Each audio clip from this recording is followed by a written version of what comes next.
Hello, everyone. Welcome to the GoAway 55th Virtual Roadshow in celebration of GoAway's 55 years in business. And well, technically, it all began in North America. That's where Bruce Hodge, the owner of the company, actually started first running trips. But GoAway's reputation has been built off the back of all our services and experience to selling the South Pacific, and in particular his and my home country, Australia, because Bruce Hodge, the owner of the company, is a fellow Australian. And literally at the heart of the country is a territory, because in Australia, if you don't know, we have states and territories. And one of them is the Northern Territory, famous for Darwin in the north. You have Uluru in the center, what was once known as Ayers Rock. And here to tell us all about the Northern Territory is Helen Putman, and she's a destination representative for Northern Territory, Australia. So, Helen, you said you're talking to us or coming to us from Los Angeles. Is that correct? Sure I am, West Coast of Huntington. Oh, there you go. Could I just a quick little background? How did you get involved with looking after Northern Territory?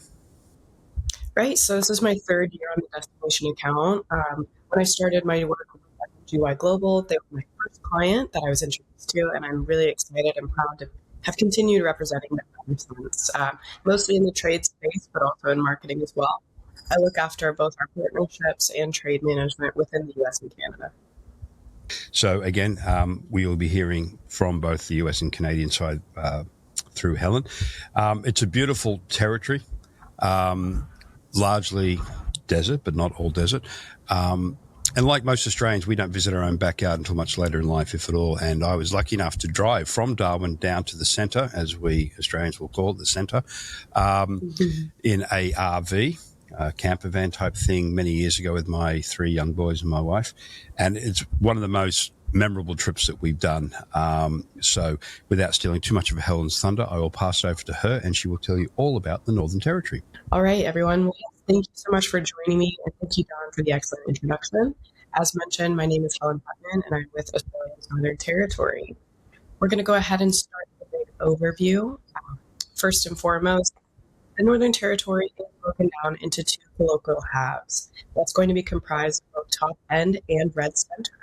The top end is really made up of northern lush tropical feeling, and the red center is way more of that outback. So think red rock, big arid desert space. Anyone who's looking for that classic Australian vacation is going to come way down south. Now, this is also home to Uluru, previously known as Ayers Rock, as well as Alice Springs and Kings Canyon. And then the top end really does comprise of most of our national parks, Kakadu, Catherine, Arnhem Land, the like, as well as our capital city of Darwin. Always important to note, there are no direct flights from the United States to the Northern Territory, so you'll always come in through one of our eastern seaboard cities. Typically, we see folks coming in through the Melbourne, Sydney, Brisbane, Cairns. However, a new route just opened up from San Francisco to Adelaide, which gives us another great point of entry nonstop.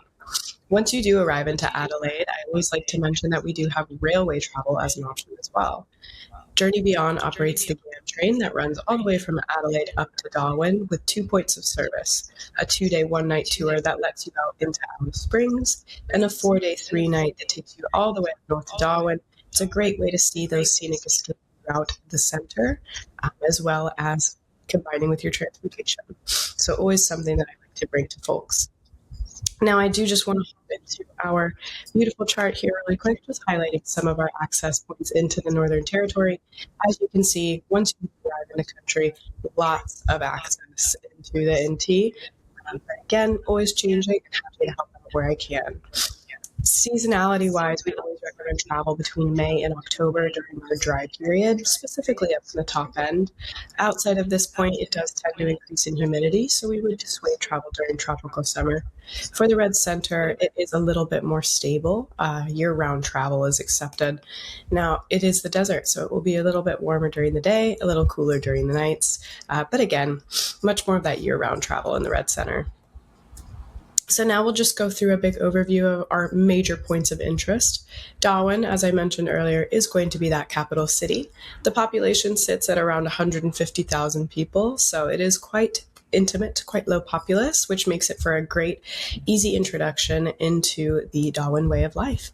It's very laid back up here, tropical weather, very culturally diverse, and gives you a great launching off point into some of our other national parks, but also allows you a real look into the culture and community of the area. The Darwin Street Art Festivals and walking tours are very popular among guests, as well as the Mindel Sunset Markets pictured below. Now, these markets are a great place to go to explore the local food in the area, as well as pick up some textiles and souvenirs on your way home. Now, this will put us in great position to do either a day or multi-day tour into some of our surrounding national parks.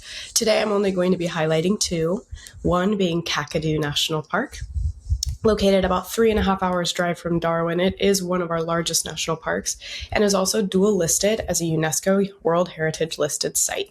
It's been home to the Benin-Jamungwe people for over 65,000 years, possesses over 280 species of bird, and again, best explored on either day or multi-day tour.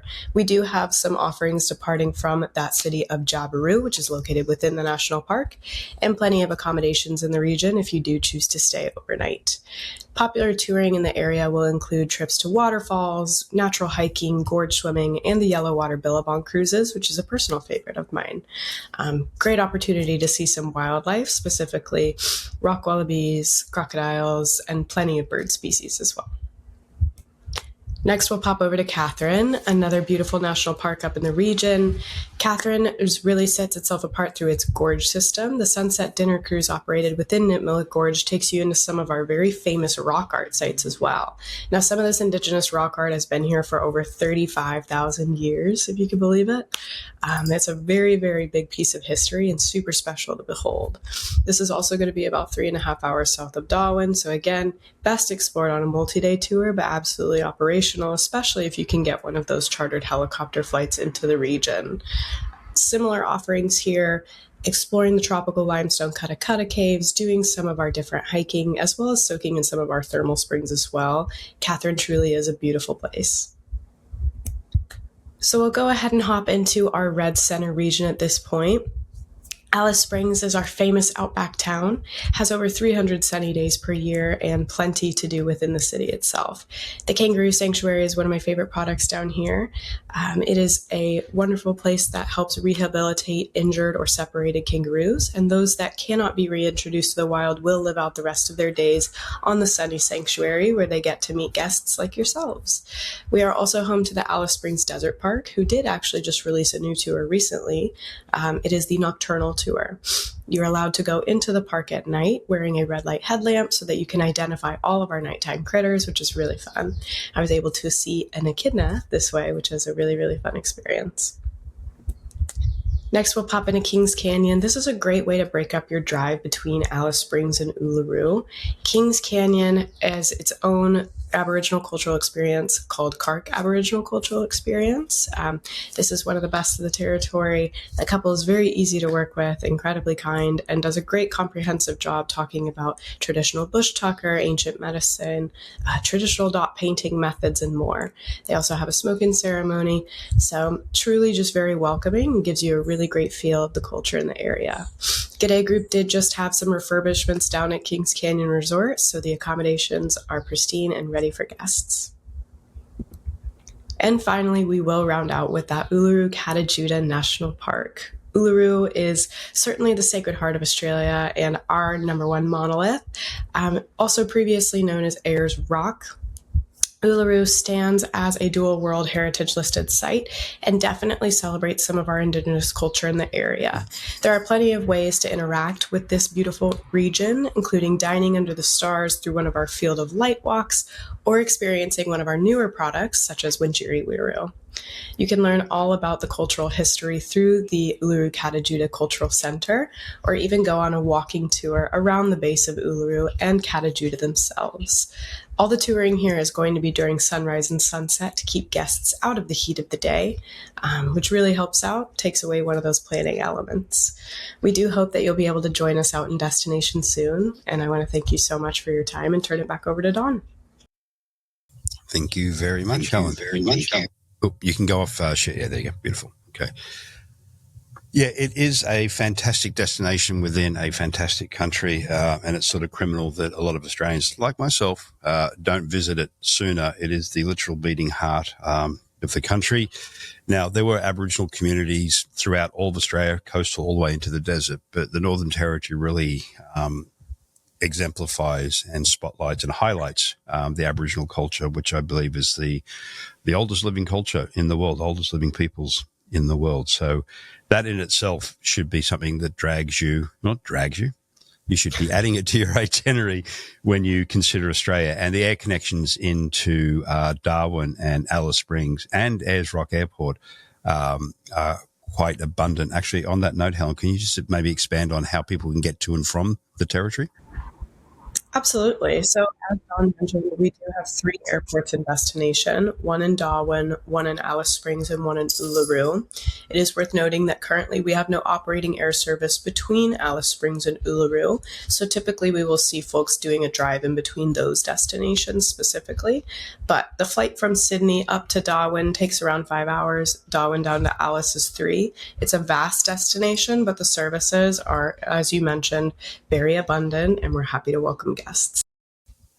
Yeah, it's very easy to put it together, whether you sort of stay in the centre, so the southern part of the territory, or you want to venture to the north. And again, the easiest and fastest way is to fly between the areas, but highly recommended is what myself and my family did, is a car or an RV and driving big distances, but it's stunningly beautiful as a territory within the heart of Australia. So, Helen, I'd like to thank you for your time today.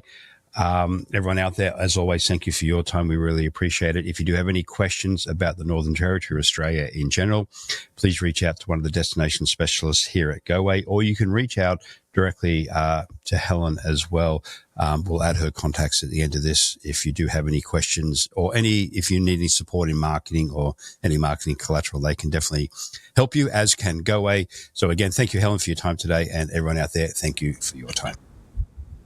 Thank you.